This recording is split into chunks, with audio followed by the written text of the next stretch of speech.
Narito na ang mga balita, hatid sa inyo ng inyong mga kasangga, nagpapatrolya, nagbabalita. Mula sa Pangasinan Police Provincial Office, ito ang Pangasinan Police Patrol. Sa ulo ng mga balita, huwag pamarisan at magsilbing babala, lalo sa mga kalalakihang mapang-abuso sa kanilang mga kinakasama. 2 lalaki arestado dahil sa paglabag sa RA 9262 o Anti-Violence Against Women and Their Children Act. Samantala, curfew hours mahigpit pa ring pinapatupad sa bayan ng Manaoag.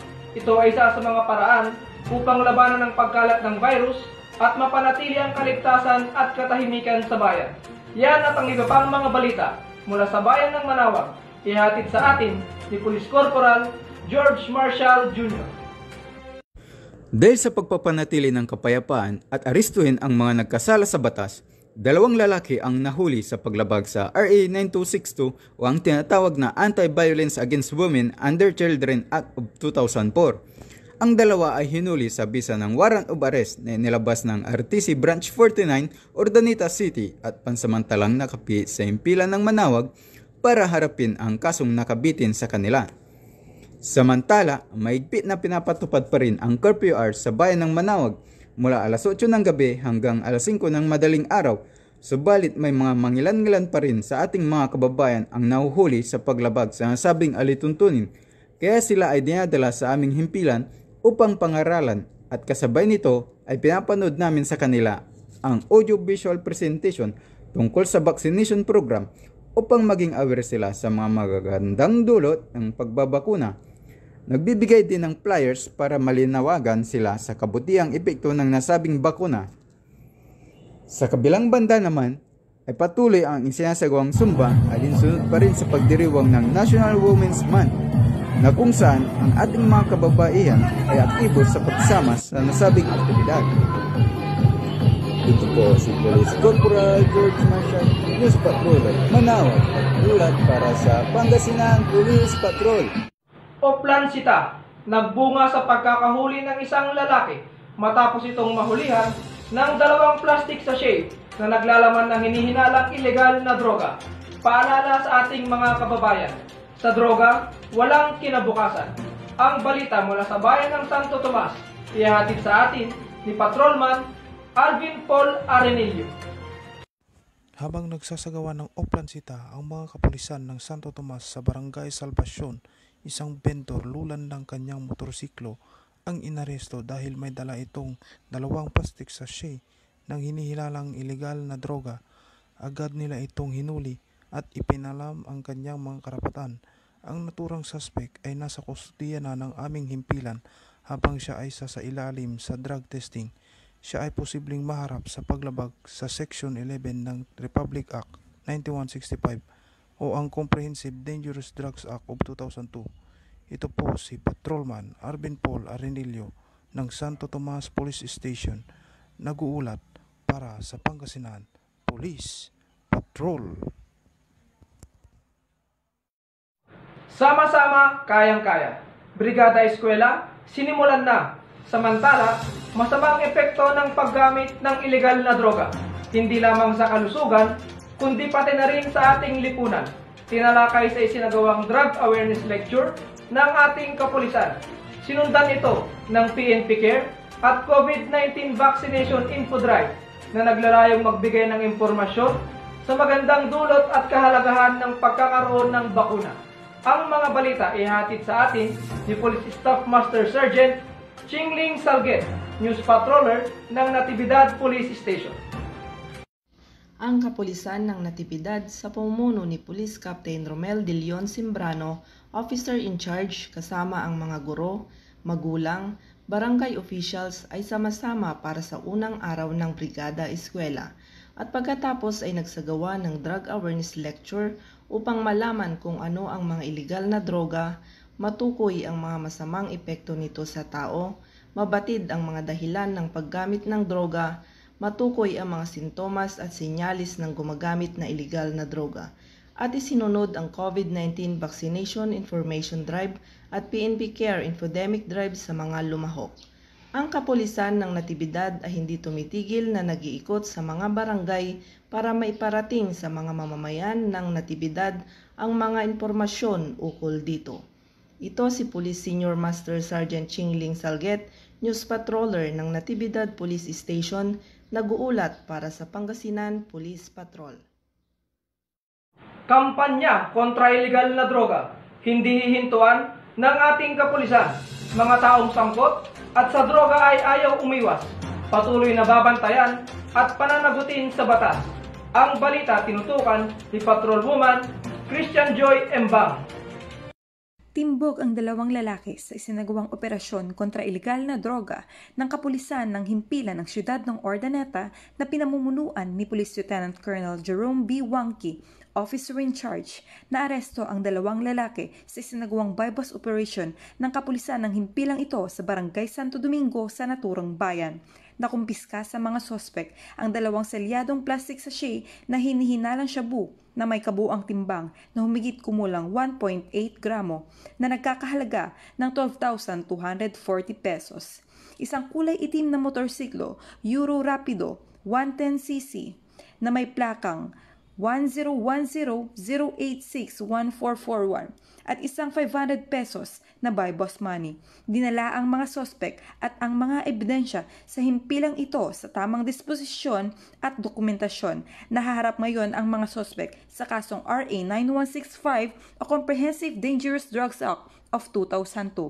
Ito po si Patrolwoman Christian Joy Embang, News Patroller ng Ordaneta City Police Station, nag-uulat para sa Pangasinan Police Patrol. Kasabay sa pagbabantay at pagpapanatili ng katahimikan sa ating bayan, ang ating kapulisan ay laging handang magsilbi at tumulong. Tree planting activity at taunang brigada eskwela, pinangunahan ng ating kapulisan sa bayan ng Rosales.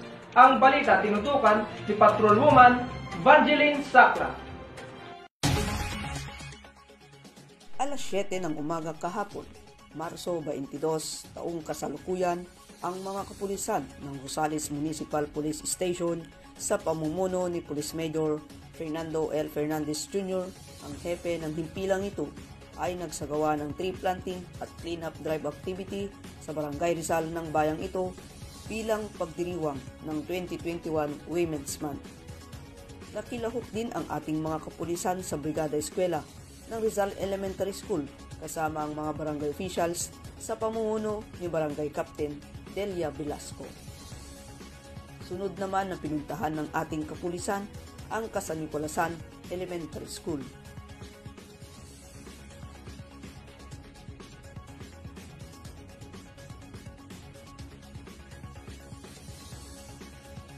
At Vangeline B. Sacra, naghahatid ng Pangasinan Police Patrol. Walang hindi kayang abutin ang kamay ng batas. Wanted person na 3 taon nang nagtatago, napasakamay sa pinagsanib na persa ng Pangasinan at La Union Police. Ang balita mula sa siyudad ng Alaminos sa pagpapatrolya ni Police Staff Sergeant Larry Cudal. Kamakailan, isang wanted person ang naaresto dahil sa pinagsanib na persa ng kapulisan ng Alaminos City Police Station at Santo Tomas Police Station La Union matapos nilang matunton ang pinagtataguan ng isang wanted person sa Barangay Balaok, Santo Tomas, La Union. Ang suspect ay may edad na 33 taong gulang, walang asawa at isang construction worker.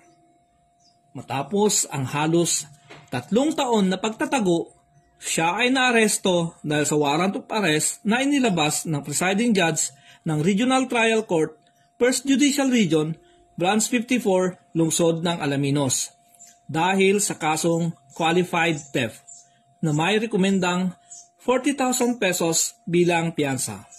Siya ngayon ay pansamantalang nasa kustudiya ng himpilang ito habang hinihintay pa ang pagdinig sa kanyang kaso.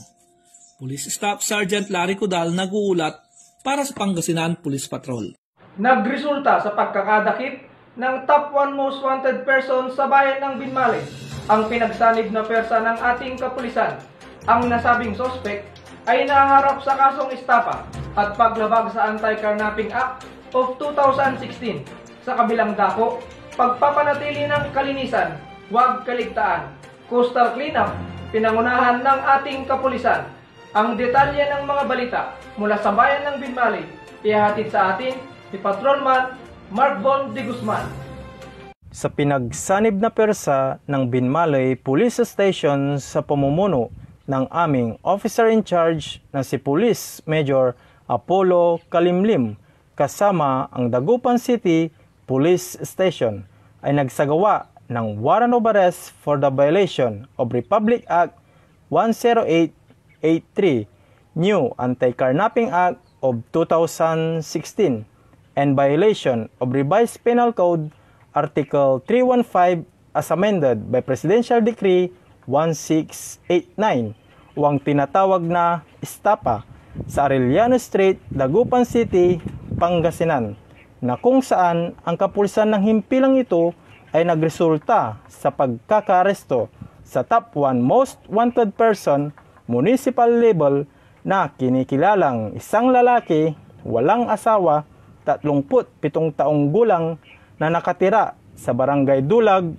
Binmalay, Pangasinan at siya'y pansamantalang nakapiit sa aming himpilan habang inihanda na ng kapulisan ang kaukulang kaso laban sa nasabing suspect. Bukod dito, ang kapulisan ng himpilang ito kasama ang local government unit katuwang ang mga barangay officials ay nagtulong-tulong sa isinagawang coastal cleanup drive sa barangay San Isidro Norte, Binmalay, Pangasinan. Ang aktibidad na ito ay naglalayong magkaroon ng isang maayos at maaliwalas na kapaligiran. Muli, ito po si Patrolman Mark Bon de Guzman, News Patroller ng Binmalay Police Station, nag-uulat para sa Pangasinan Police Patrol. Anti-illegal gambling operation nagresulta sa pagkakahuli ng 2 kalalakihan habang nagsasabong o illegal na tupada. Samantala, kasabay sa pagsisilibra ng buwan ng mga kababaihan, namigay ng tulong ang ating kapulisan sa mga kababayan nating lubos na nangangailangan. Ang mga balita mula sa bayan ng Bukalyon, tinutukan ni NUP Larry Jean Morante. Sa pamumuno ni Police Major Noel D.C. Kabakungan, Officer in Charge ng Bugalyon Police Station, nahuli ang 2 lalaki dahil sa paglahok sa tupada o ilegal na sabong sa Barangay Lagit Padilla, Bugalyon. Nakumpiska ng ating kapulisan ang 4 na tandang panabong kung saan ang 3 ay patay na at ang isa naman ay buhay pa. Nakumpiska din ang isang tari. Naharap ang 2 sa kasong illegal cockfighting sa ilalim ng Presidential Decree 1602 o ang batas laban sa illegal na sugal. Samantala, bilang parte ng National Women's Month celebration, namahagi ang ating kapulisan ng 1 sakong bigas at mga dilata sa mga kababayan nating mahihirap. Ito'y sa tulong na rin ni Ma'am Regina de la Cruz at ni Ma'am Daisy Sison. Yan lamang po ang balita dito sa Bugalyon Police Station. Ako po si NUP Larry Jean Morante, News Patroller ng Bugalyon Police Station, nag-uulat para sa Pangasinan Police Patrol. Patuloy na binabantayan at ipapatupad ang batas, lalo sa mga ayaw makinig at patuloy na nagmamatigas.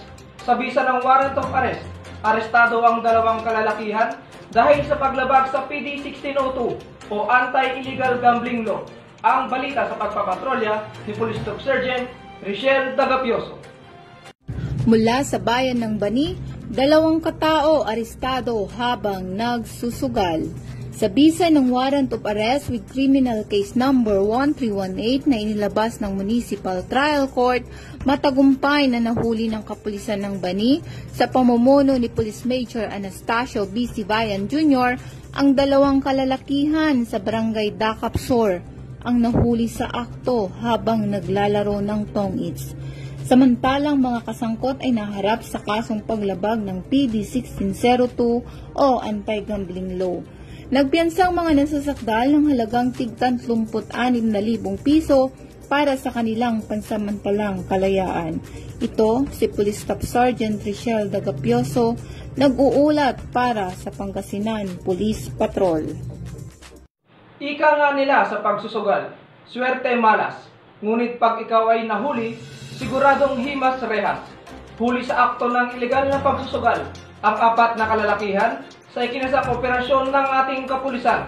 Ang balita mula sa bayan ng Kalasyaw, ihahatid sa atin ni Police Corporal Sandra Prue.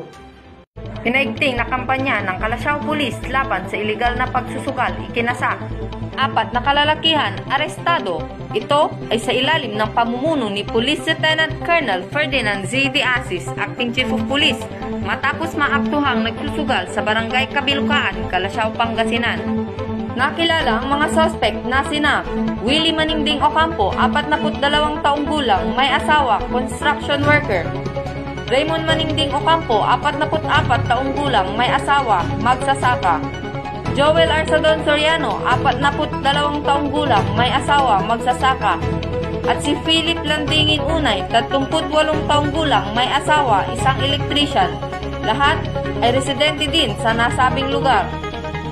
Nakumpiska sa mga nasabing suspect ang mga paraphernalia na ginamit sa iligal na gawain. Lahat sila ay nahaharap sa kasong violation of PB 1602 na inamendahan ng Republic Act 9287, batas na nagpapataw ng mas mataas na multa laban sa iligal na pagsusugal. Magpapatuloy ang team effort ng Kalasyaw Police upang maisaayos ang bayan ng Kalasyaw. Ako po si Police Corporal Prue, nag-ulat para sa Pangasinan Police Patrol. Yan ang mga balitang tinutukan ng ating mga news patrollers. Kasangga nyo laban sa krimen, droga at terorismo. Ako si Police Corporal Lionel Pascual, ang inyong naging tagapaghatid balita. Mula sa himpilan ng panlalawigang pulisya ng Pangasinan, inyong napanood ang Pangasinan Police Patrol. Magandang gabi sa ating lahat.